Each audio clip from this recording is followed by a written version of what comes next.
lot of people don't know this about you. This is a crazy story from when you were growing up. You had an encounter with someone that turned out to be a really dangerous person. I was in my mid-teens. I used to hitchhike a lot. I lived down in Laguna Beach, and I would meet my friends down in San Clemente, so I'd get out on Coast Highway, and I would hitchhike. And at this point in my life, I looked like a little surfer kid, you know, long blonde hair, and I used to wear these like karate pants because I was really into karate, and you know. And this was what, like early 80s? Oh no, even earlier than that. Late 70s? Yeah. Okay. Yeah, late 70s. The hitchhiking back then was commonplace. Right. Everybody was hitchhiking. So I get picked up by this guy, and don't think anything of it. You know, I hitchhike every day. And I do recall, though, him offering me a beer. And I was already drinking at that age. But I declined the beer only because it was so early in the morning. You know, it was just like, you know, not even 10 o'clock, I don't think. And he offers me a beer, and I decline it. I said, no, thanks, I'm good. And then at some point shortly thereafter, he puts his hand on my knee. But it's Laguna Beach. So again, it's nothing really too unusual about this thing. He's picking up a young kid, but he puts his hand on my knee, and I just take his hand and place it back into the center console area. And I was like, hey, you know, you can just let me off. And that was it. It was, you know. He let you pulled over and... Yeah, he just pulled over and let me off. What was his demeanor? Was he nervous or... No, his demeanor was just very casual. You know, like a friendly guy. Hey, where are you going? You know, I can take you halfway there or whatever it was. I can give you a ride, and that was all there is to it. Hey, you want a beer? No, I'm cool. I don't need one. He's like, all right. And then he puts his hand on my leg, and, you know, he realizes that I'm, you know, not going to be receptive to that. And then he's cordial about it. He's like, yeah, and he lets me off and don't think anything about it. Yeah. It's just another weird day.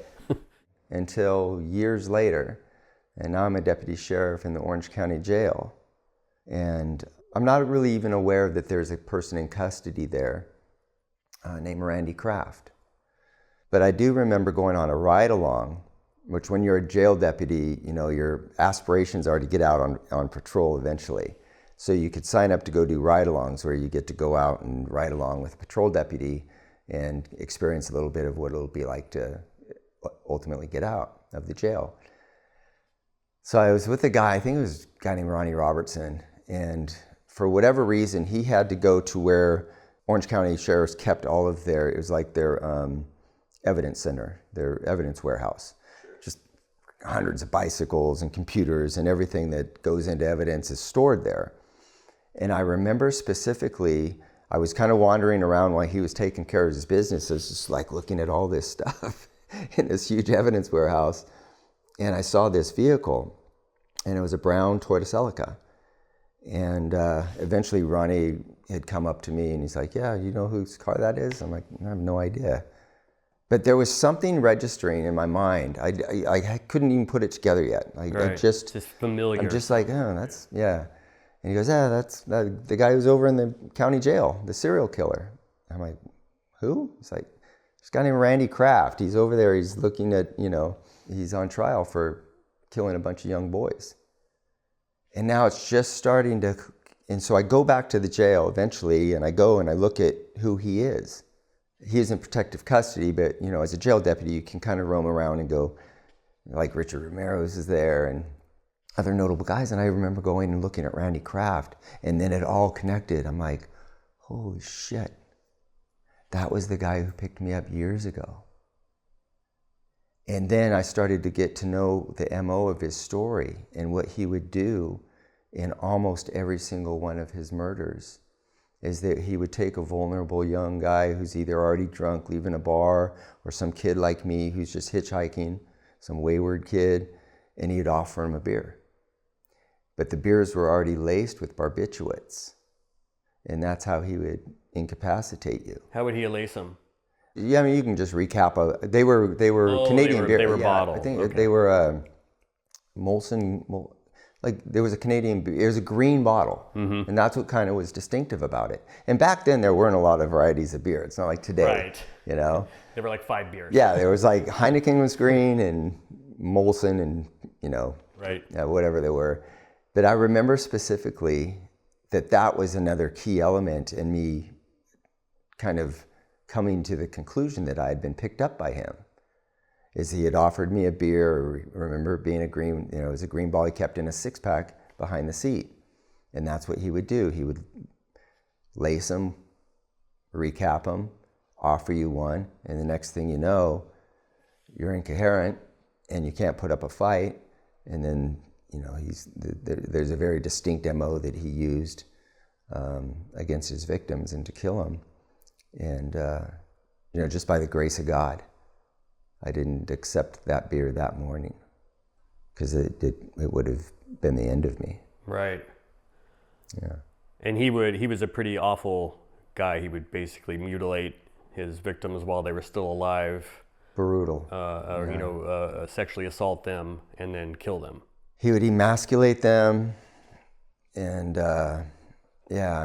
it's disturbing. Yeah. Randy Kraft, he was convicted of multiple murders, and he kept what was known as a scorecard, and that was one of the ways that they were tying him to a whole bunch of unsolved murders. And one of his nicknames is the Scorecard Killer. That's one of his monikers, right? Right, exactly. And it was like a coded sheet, and they've been able to assign a lot of the initials and names to victims that they know, but there's still a bunch of unsolved ones, right? Yeah, there was 60 some odd names on that list, and probably 2/3 of them they've connected to bodies, but there's at least 1/3 of them that have never been solved. I mean, he's still in prison. He's got life in prison. He's still alive. He got the death penalty, but of course, it's been 40 years. Right. He got the death penalty, and of course, the governor commuted death penalties, and put a moratorium on him. And how was he? Tell the story about how he was arrested. So it's a crazy story. Yeah, just by fate, I guess. It was late at night. He's on the 5 freeway, and he's swerving. California Highway Patrol sees a vehicle. It's kind of swerving. I think the lights were off or something that brought their attention to their car, and they pulled him over and noticed that he had the little orange pill bottles, prescription pill bottles. And then asked if he had been drinking. He said he'd had a few drinks, but he's fine, and that he's just trying to get his friend home. And his friend, who was in the passenger seat, appeared to be sound asleep. So they pull him out and they give him a field sobriety test, and they're doing their preliminary investigation for drunk driving. And they get him out, and one of the CHP officers went up to inspect the condition of the passenger.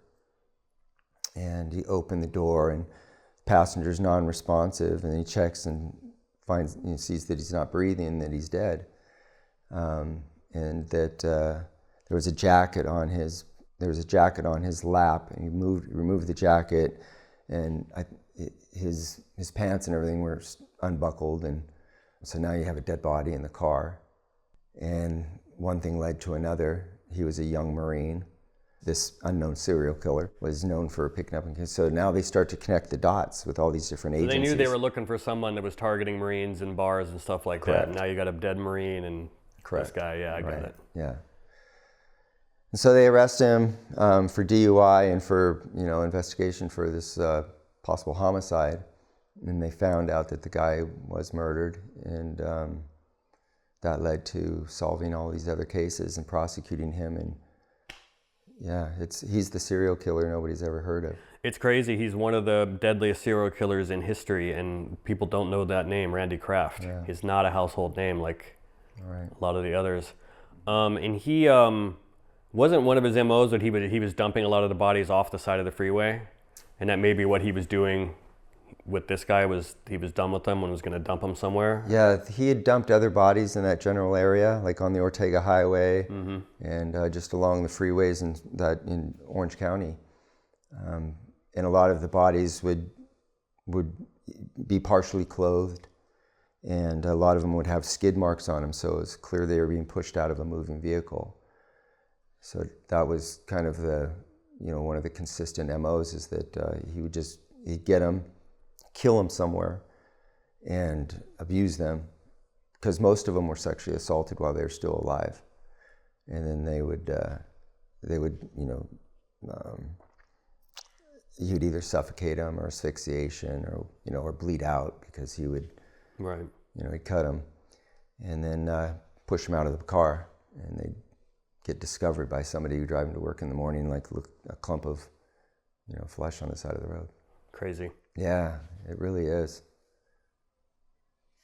Yeah. Like, life is it's so funny, these experiences and encounters you have. And you're so fortunate that you could have been, things could have gone so differently if circumstances were just slightly different. Because I worked for this guy named John Famolaro. This is before I became a cop. And he was called the maintenance man. And I was a painter. I worked for him. He would contract painting jobs out to me.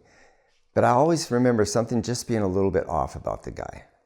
We weren't friends, but we were associates, and he was a guy that I worked for. Right. And then years later, this girl goes missing from Seal Beach. She's abducted and goes missing. She's missing for years. And then finally, in Arizona, there's a U-Haul that's parked outside of a home. And the U-Haul has an extension cord that's going from the U-Haul into the home. And it just, for some reason, raises some suspicion from some neighbors. Right. And one thing leads to, for whatever reason, the cops get the probable cause to go on the property and inspect the U-Haul, and there's a freezer in there. And this girl's in the freezer. She's been dead there for years, and it's kept her there frozen for years. And it was John Famolaro. He was the suspect that had killed her. And I'm like, damn, it's just like, how? Was he suspected of doing others? Or no, I think it's just that one. Wild. As far as I know. And of course, he was convicted and sent to prison for that. But it's weird, you encounter these people in your life, and they're murderers. You could have been a murder victim, and then you go on to be a murder investigator. Right. Do you think that influenced? I don't know. I never really thought about it like that. Mm-hmm. But I guess there is some irony there. Yeah. Mm-hmm. So you were awarded the Medal of Valor, and I don't think I've ever even heard the story of how that came about. So I'd love to hear it. Yeah, okay. It's kind of funny, actually. And I don't know that we were deserving of the award, because it was just a weird case of happenstance.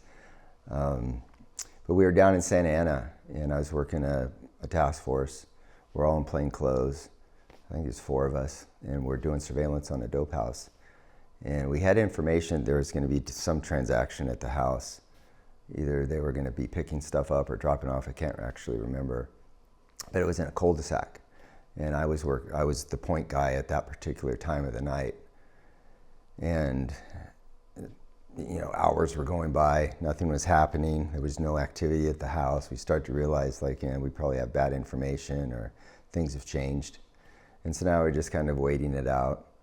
And I look down the street and I see a car that has its lights off, and it's just kind of slowly creeping along. And I'm kind of half paying attention to it and half not. But it is coming in my direction. So, I don't know, maybe is it finally the car we've been waiting to see? And next thing I know, gunfire erupts. And so they start shooting out of that vehicle into a residence. And I'm kind of like taken, surprised by it. And I get on the radio, I report to the other guys that are in the area, hey, drive-by shooting just occurred, vehicles just passed me, I'm gonna follow it. And of course, they're all racing to try to catch up. And at some point, probably within 2 blocks, the vehicle that had just committed the drive-by shooting sees that they're being followed by me. And so a guy gets out of the back of the car and starts shooting back in the direction of my car. So I put that out over the radio, like, hey guys, I'm being fired upon. Here's the vehicle description. Looks like there's multiple suspects in the car. And I'm waiting for them to catch up, trying to keep a safe distance, but also not allowing them to get so far away from me that I can't, that I'm gonna lose them. And that's kind of what happens. We ended up getting at an intersection where they just bolted straight through an intersection where there was cross traffic. And I slowed down enough to where I could, try to safely get across the street. And now we're trying to play catch up. Fortunately, one of the other guys was in a position to pick it up where I left off, and now he's chasing him. And so it's getting, a little bit more and more intense. And then finally they crash the car and they get out and flee. And we had put it out over the radio, and the local agency, Santa Ana PD, was really, really responsive. They had people, coming to our assistance really quick. I think they had a helicopter up, and next thing we know, they've got like 3 guys in custody. And so people were either hiding in yards, and residents were calling, and then they would go and find them. That was it. It was just this thing where, an unexpected shooting takes place. We finally, successfully round the guys up. And so one of the embarrassing things about that story is that when I was sitting there eating chips and drinking a soda, and the shooting takes place, and I start to try to chase after the guys that had just done the drive-by, I'm getting in the car into gear and trying to get on the radio, and all this was happening. I squeezed my legs together, and my soda can was between my legs. So of course, it spills. And then later on, when I'm out of the car trying to explain like what had happened, and I'm talking to people, I'm unbeknownst to me, You look like you got pissed this yourself. big wet spot, yeah. And then when the captain finally got down there, he's like, "Greg, what happened?" I go, "Man, trust me, it's more innocent than it appears." But 2 of the guys that were on with the team were federal agents. Jim Black, who and then a guy named Ray Fergosa. I think that their department was like looking for an opportunity to give one of their guys the Medal of Valor. And so they incorporated, for us, so we got the Federal Medal of Valor, not the LAPD Medal of Valor. But it was just this, just us doing what you'd expect us to do. Right. And, it was nothing very heroic about it. You got shot at, though. Yeah, I got shot at. It didn't hit my car, though. So. Yeah. I mean, how many times in your career have you been shot at? That was the second time. I'd been in a car where I'd gotten shot out, but never knew who did it. Like we were just in a park. We were driving it was a black and white. We were on patrol, and I just hear this. I hear the report of a gunshot, and then I hear the metal of the car getting hit. And it was a bullet had gone through the frame underneath the driver's door. I'm sorry, the passenger door. I was sitting on the passenger side, and the car had been hit. We didn't know where, and we didn't know where it came from. But, when we got out and checked, we was like, shit, there's a freaking bullet hole in the car. So. And you never knew where someone just took a shot at you guys for some reason. Yeah, just because we're going through the park at night, and somebody, from behind a fence or something like that just took a shot. Crazy. Yeah. I was working crash with a guy named Augie Caballero, and we were just going down to Piper Tech, which was this police facility downtown LA. It's where we have our air support and fleet vehicles, and it's where like the SWAT team keeps their Bearcat and that type of thing. Big facility. And we were actually just going down. We just left roll call. We just left the station, and we needed to get an extra set of keys made for our vehicle. I think we were driving like a Chevy Caprice or something.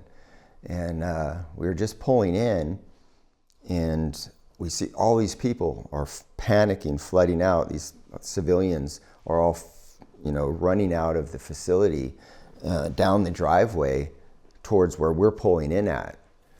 And they see us, and obviously at this point we're in uniform, and they're like, "Hey, there's a guy in there doing a shooting. There's this guy in there doing a shooting." I'm like, "Well, no shit." It's like, "Yeah, he's still in there. He's shooting people." Well, as we get to where the doors are, where all these people are flooding out, somebody tells us, "Hey, he's gone out the back way." And so we flipped a quick U-turn. We went around the building onto a service street, and sure enough, we see a guy bolting out of the building and running down the street. And it's highly probable that this is the guy. I don't remember seeing a gun in his hand at this time, but we were really confident, like, this is the guy that had just committed the shooting. And he goes down, goes under a bridge, a freeway bridge, and it's a strange little service road that turns into a dirt road, and that dirt road, very short distance away, leads down into the LA River. And at the end of that little dirt service road that goes down in the LA River, there's like a barricade so that people can't, accidentally drive their car into the river, and a telephone pole.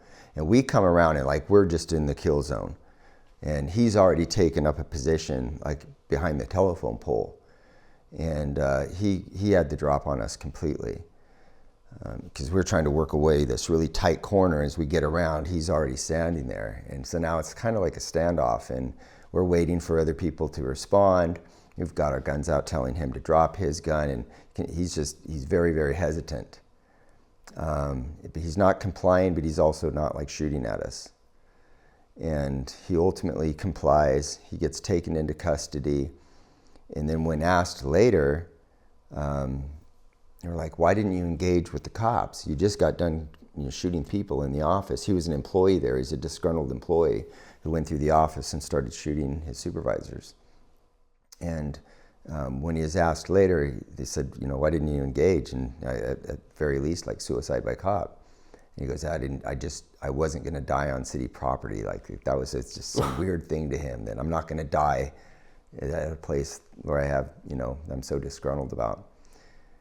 So he was taken into custody, and then the investigators, the shooting investigators, who rolled back and did search warrants at his house, and were looking for evidence, that motive and all of that, and they found at his house that he had these targets, paper targets, that he had kept after going to the range, and he was like an absolute marksman. Wow!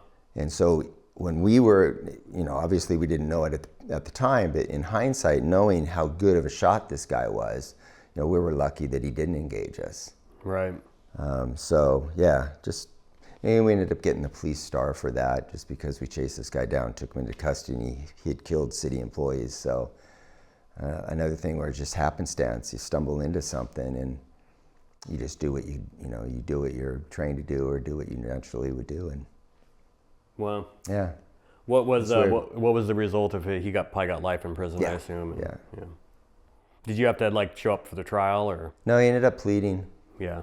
Yeah. Kind of hard for him to. Yeah, hard to deny that. I mean, there's all the witnesses that were inside of the office when he was walking from office to office and executing people, so it wasn't like he had much of a chance of trying to explain it away. Did you ever find out what he was disgruntled about, or was just? Some performance rating that he disagreed with, but it had probably been years of, I don't know. Yeah. This person's name comes up in a lot of the stuff that happened at death row around the Pyrus when all the infighting started and people started dying. Guy, George Williams, and people are afraid to even say his name. He's almost mythical, dangerous character from Compton. What is it about him that people are just? It's interesting because I didn't know George, obviously. I tried to interview him. He didn't want anything to do with getting questioned by us. Back when you were doing the Biggie and Tupac investigation, yeah. Mm-hmm, the death row stuff. But he, like I said, I don't know George, but I know that person insofar as that type of gangster. Right. And most of the prominent gangs had at least one of those guys in it that's just true-blooded gangster. Right. Street gangster. And lived by the code, and that was their identity, and that's who they were, and they were extremely dangerous people. But of course, you've got all the other elements of a gang. You've got the guys that are just strictly the dope dealers, or the kids that are just, tagging along, or, but so, gangs have a bunch of different components in it. And you have the guys like George that were just down for the cause, no matter what. They're predictable. Mm-hmm. And then you had the other guys that, you get them in a pinch and they're going to snitch on everybody. So right. There's just all types of different dynamics. It's like anything else in life, you take a group of people, and you're going to get all kinds of different personalities and people that are committed things more than others. I'd never feared investigating anybody.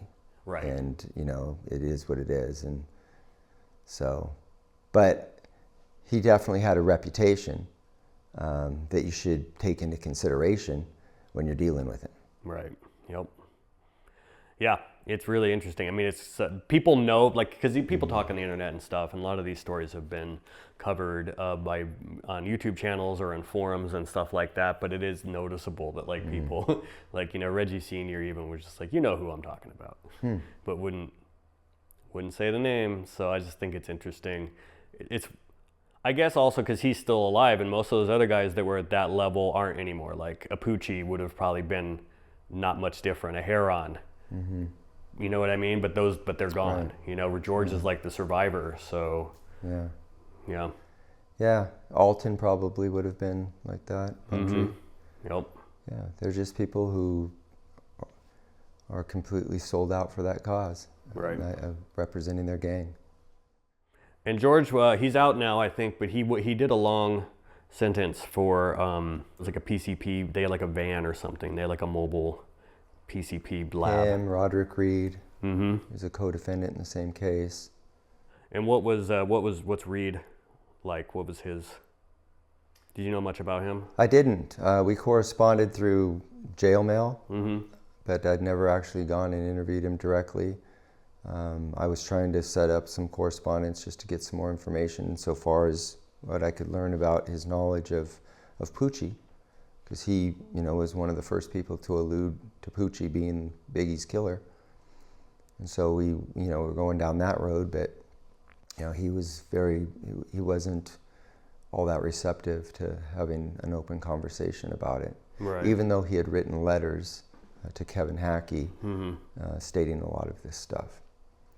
So, yeah, he was, Roderick was George's co-conspirator, or his co-defendant in this case. Yeah, there was a rumor that went around a couple weeks ago that George had died. That turned out to not be true, apparently. Okay. So. Yeah. I mean, these guys are all in their 50s at least now.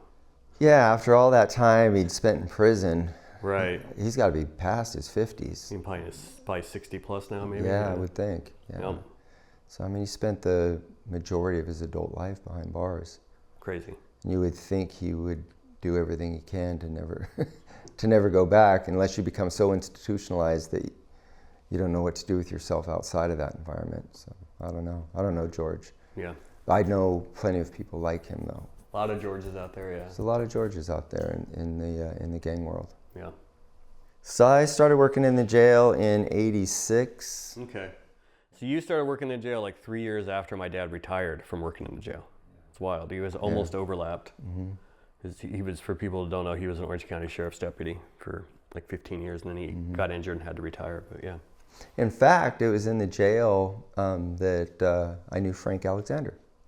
Oh, interesting. I didn't know that. Yeah. So Frank was a what we called a CST, a custodial service technician. They were the guys that would like hand out clothing as people are getting checked in, or they were the custodians. And that's where I knew Frank. Interesting. And for people who, I'm sure most people watching this recognize that name, but he was Tupac's bodyguard the night that Tupac was killed. Did you know him, or you just worked there? No, I didn't know him. I knew of him. Yeah. Because I was a deputy. We had different roles. He was a custodian. You know, they dealt with different parts of just, you know, maintenance at the jail and that type of thing. But I did become aware later that he was portraying himself as a deputy. Like he'd somehow gotten his hand on a badge. And the CSTs actually have badges, but if you look closely at them, it says service tech, you know, custodial service technician. So, you know, I became aware that, you know, at some point in time he was kind of putting himself off as a law enforcement officer. But he's a big, you know, workout guy, big bodybuilder. Right, he's professional. Yeah, he's competitive. I think he was competitive, but I think amateur. I don't know that he was ever a pro. You're right. And then my sister was also an amateur bodybuilder. And they used to work out together at some gym. So my sister and him did become friends. They got to know each other pretty good. So she knew Frank, Frank knew her, but I never really knew him personally. Yeah. What was the deal with him? Because that is the thing. I'd always heard he was a jailer, but that's not really. He wasn't a deputy. He wasn't a sworn officer. And how was he passing himself off? Like, what was he? I think because he was employed by the Orange County Sheriff's Department, and they did carry like a badge. I think that he just kind of misled people to think that he was actually a cop. It maybe helped him because he obviously starts doing private security. Maybe gave him a little more credibility. I'm not just the guy that hands out clothes at the jail. I'm actually a deputy. Yeah. Right. Wow. Well, the CSTs, like, they would escort inmate work crews. You know, you have your kind of low risk inmates that go out and they mop the floor, and the CSTs would just kind of escort them around and manage that type of thing. Sure. Like, it's just part of the infrastructure of the jails. Yeah. But yeah, I had heard that Frank was telling people, including I think Reggie, that he was an actual cop. Wow. So, you know. There's been some movement in Keefe's case again, or I should say some new lack of movement in his case. The last trial date was originally going to be February, so it was supposed to have happened, a few weeks ago. It was supposed to have started. And then, of course, late last year, they got it extended again into August of this year. And now he's changed lawyers again. The last lawyer that he had, that he retained in September in court when he withdrew himself from Keefe's defense, made it sound like it was a money issue. Basically, he said, look, I was retained in September just because he mentioned, look, this case like this, we need to be able to hire experts. We need to be able to hire investigators. And supposedly he has a new lawyer now. And I think I'm interviewing you on a Sunday. I think tomorrow is when possibly the next hearing happens where they're going to talk about this. Somebody asked this question: how many times can he delay a case?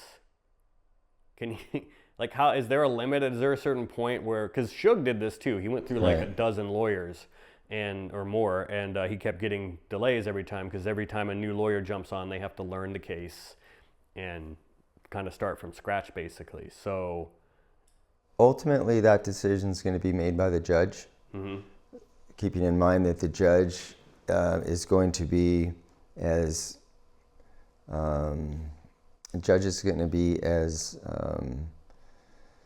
friendly as possible insofar as giving Keefe all of his opportunities to defend himself, because he doesn't want an appeal. Right.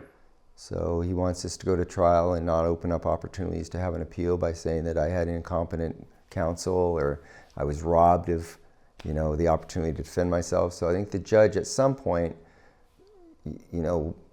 this won't become unreasonable, but at some point the judge will just have to say, we're assigning you a public defender. Right. She doesn't want to do that until you get past the possibility of him having a reason to appeal. Right. Later on, he can say that if I got rushed, I didn't have adequate time to prepare, et cetera. I need a new trial or whatever. Well, there's also a strategy to just keep playing this game until the DA comes in and says, hey, we'll offer you, here's a deal. Right. Take a plea deal. You've already done 5 years, At some point, this goes on until he gets time served. Right. Exactly. So Keefe D is probably keeping all of that in mind, is how to strategically navigate this, because I don't see him having much of a chance of winning at trial. So now the next best thing is just for him to delay trial, and then at some point, take a plea deal. That's what I think will happen. So it kind of put him in the best position possible to make the best deal that he can make, and he does that by trying to get evidence tossed, which he tried and failed to get the raid on his house. That evidence tossed that failed, which was a long shot, and then to just run the clock out to the point where the DA maybe offers him a better deal too, just to finally be done with it. Yeah, just to. Right. Interesting. Yeah, I don't know if Keefe's health plays any role in any of this. I know at some point in the past there was issues about his health, but then I think he overcame those. But then getting the right counsel, and then you've got to get counsel that is willing to work with you, because I imagine he's not, he's probably a difficult client, because, you know, he self-sabotages all the time. And when you're trying to defend somebody and they continue to make your job more difficult, right, you get frustrated and you realize like this is a losing case, and nobody wants to walk away from this with a loss. Right. Yeah, like talking, like the whole jail phone call thing over his bail money that blew up in his face because he he exposed his own situation on a jail phone. Like, how does a guy that's been in jail as much as he has been over the years not realize you can't talk on everybody? They're listening to your jail calls. Like, why? I don't get it. He seems like he's a street-wise guy, but then he does something really dumb like that. I don't know. Ego over intelligence, obviously. He's obviously, clearly, street-wise, I don't know. I guess you'd have to qualify what that even means. Right. You know, because I don't think that he's necessarily the sharpest guy in the group. Yeah. What do you say to people that still dispute like that Poochie was Biggie's killer? Like what's the people that still feel like it's still thin? And you know, the problem is that Russell Poole's theory relied on, at the time, seemed like a lot of good evidence, but then it turned out all these jailhouse informants, you know, recanted and admitted they were lying. And when you really look at what's left, there's really not anything tangible left. But it's still, a lot of people are still kind of stuck in that mode and kind of stuck on that theory. And then they look at Poochie and like, well, all you have is, you know, Teresa Swan. What? Well, that's the interesting thing, is that, you know, circumstantially, you can make a case like, hey, this is really suspicious. Some of the things that Russell was looking into were, you know, they needed to be looked into. Unfortunately, you know, all of it was explained away, and very easily. And so that's the problem, is like these circumstantial things that appear to all paint a picture, when you look close enough and you really dissect it, it all dissipates away into nothing. Right. But it was, you know, you have to still go down those rabbit holes. And so that is, you know, it's fine. And people get stuck in their rabbit hole. Right. And maybe they have their own personal animosities against the police, so they want to believe that story because, you know, they already don't trust cops, whatever it is. So people can get stuck into just subjective truths. Right. And that becomes true to them. But when you do the work and you do the hard work, the objective work, then you realize that none of this has any validity. And so then, you know, the only other plausible explanation is the one that we came up with, which isn't built on circumstantial evidence or circumstantial events. It's not even evidence, it's just circumstantial information. For us, testimonial evidence is one of the strongest types of evidence you can get. That's why you have witnesses take a witness stand and you rely on testimony provided. And that's what we had. We had, you know, and it was very compelling eyewitness testimony because it's a person who's incriminating themselves and they are compelled to tell the truth, or there were consequences to lying. Mm-hmm. So these type of things elevate that type of evidence versus some circumstantial information that's been disproven. So that's the only real plausible theory that exists. The Russell Poole stuff, if you're objective about it, it dissipates into thin air. So I believe Teresa Swan was telling the truth. It makes perfect sense to me because we know the type of person Poochie was. Very much like a George Williams. He's down for the cause. For him to do that would have been right up his alley. You know, he'd done that type of stuff before. Right. And so it makes a lot of sense. What does become a little bit of a question is the whole perception of it being a Muslim. And so we know that a lot of the information that people were sharing was being tainted information. They're adopting somebody else's impression of something. Right. You know, I saw a Muslim, it was weird, it's suspicious, we've already had problems with them the previous night and before, and that becomes part of your processing, is that, well, they're the most likely suspects because we have a problem with them. Right. Right? So you have to be cautious about that, but it's natural for them to also, to adopt that into their perception. So with the whole Nation of Islam thing, if you really truly look close at like what G Money Young said, he's like, I didn't see shit. Maybe he had a tan suit on, maybe it was gray, maybe it was whatever. But I just know I saw it down the barrel of the gun, right? And maybe I saw this, part of the face. It's so vague. And same with Lil C's. It's like, man, it was just a quick glimpse, and then of course you show either of them the composites, and they're like, no, this doesn't look like them, or this doesn't look like the person who you guys might suggest it was, which would be Amir.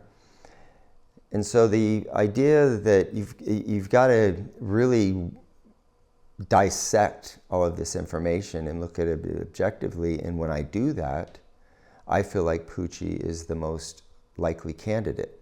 Now, is it possible that Poochie was working in conjunction with somebody else? Absolutely.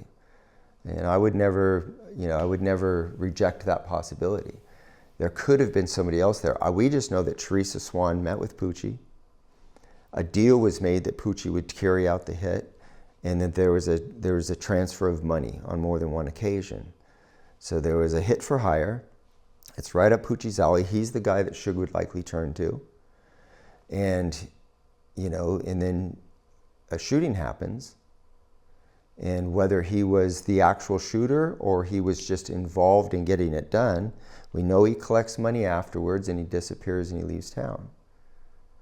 So these type of things kind of open the idea that, okay, yeah, could Poochie have subcontracted it out to somebody else?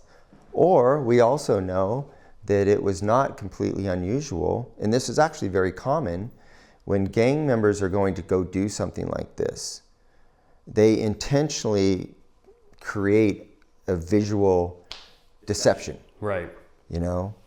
Or an audible, Crips would do a drive-by shooting and yell out the name of a blood gang, so that when the cops got there and they interviewed witnesses, the witnesses would say, yeah, the guys that drove by were yelling, Pyru or whatever. Right. So that must be who you should look at. Yeah.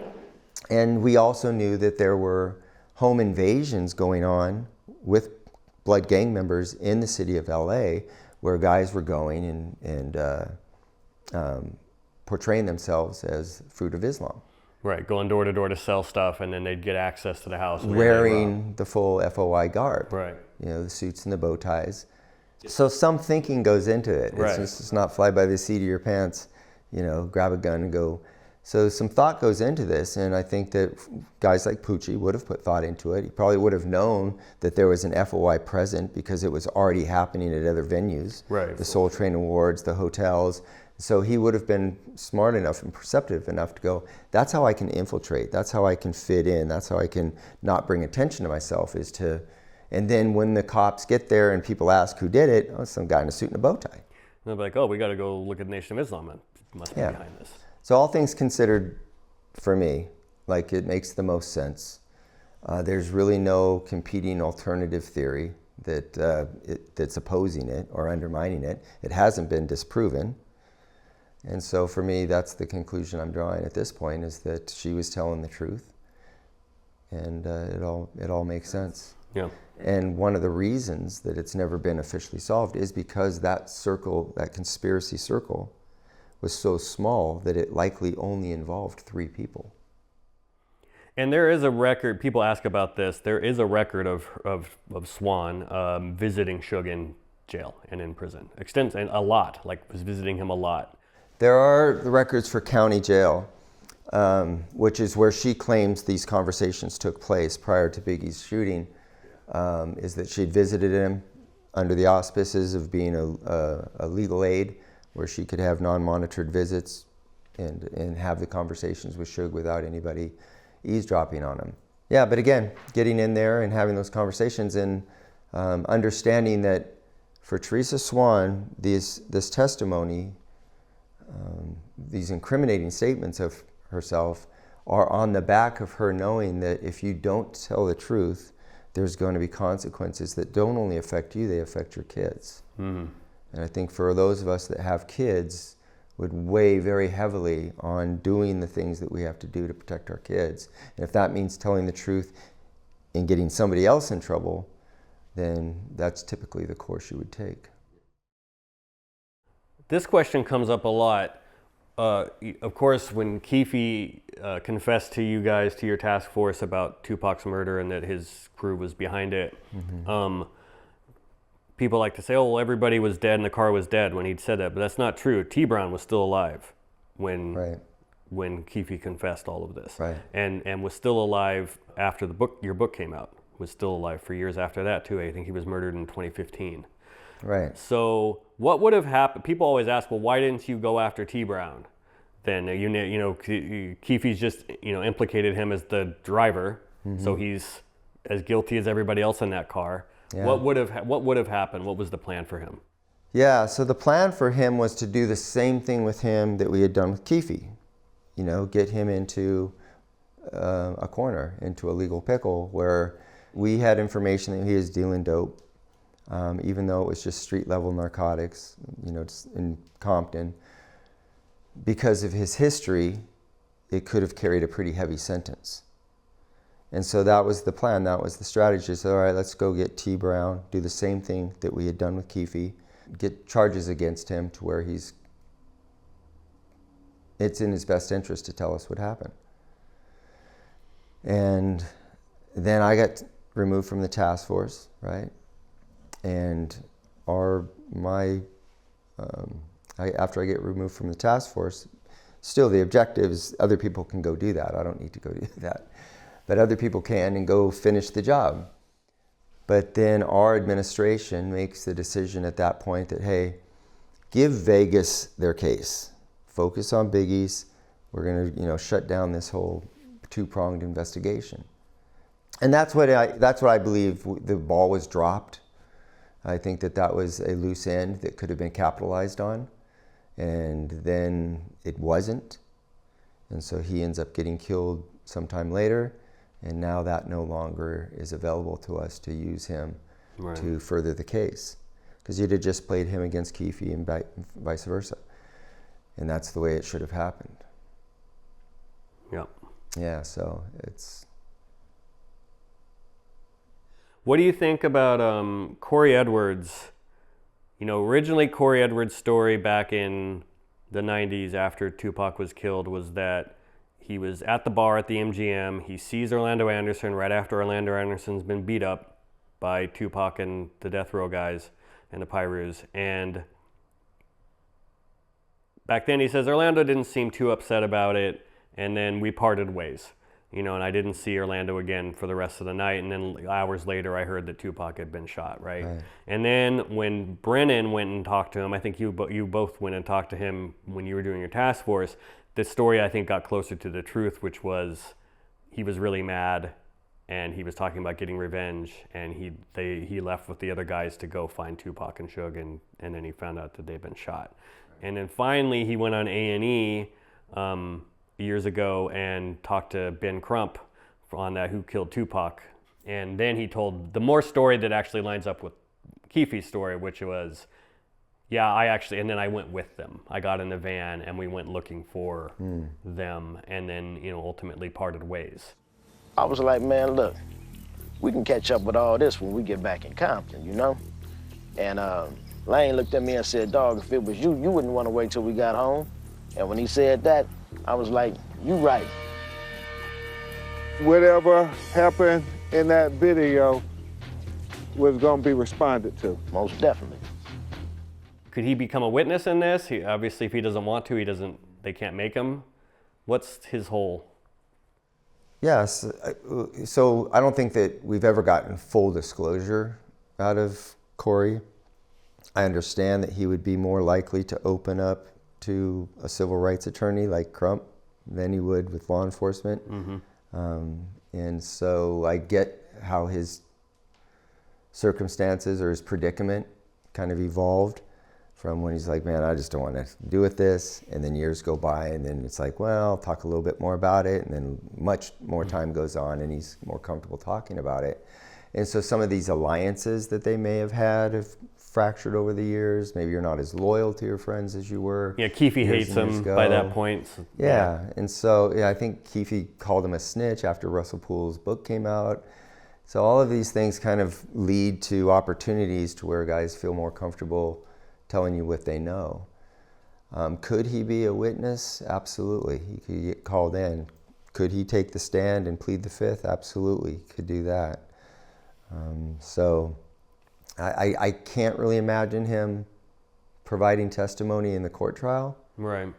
But, you know, who knows? Maybe a day comes where he's like, hey, I just got to do the right thing for the right reason. You know, somebody has to be held accountable for what happened. Right. We went out and we murdered a guy. Yeah, and he's not in any legal jeopardy. He wasn't in the Cadillac when it happened. No. You know what I mean? There's really nothing that he's going to get in trouble for. No, in fact, if Keefe is to be believed, he says that that Corey was like, I don't want anything to do with this. Right. Like, you know, that he kind of like what he called ranked out. And that's why they separated ways. That's why Keefe jumped in the Cadillac from the van. Because Corey and maybe others were like, hey, this is not what we came out here to do. Right. We came got out here to girls party, and bullshit, champagne yeah. and weed back at the hotels. Yeah. Like, that's what we're here for. Yeah.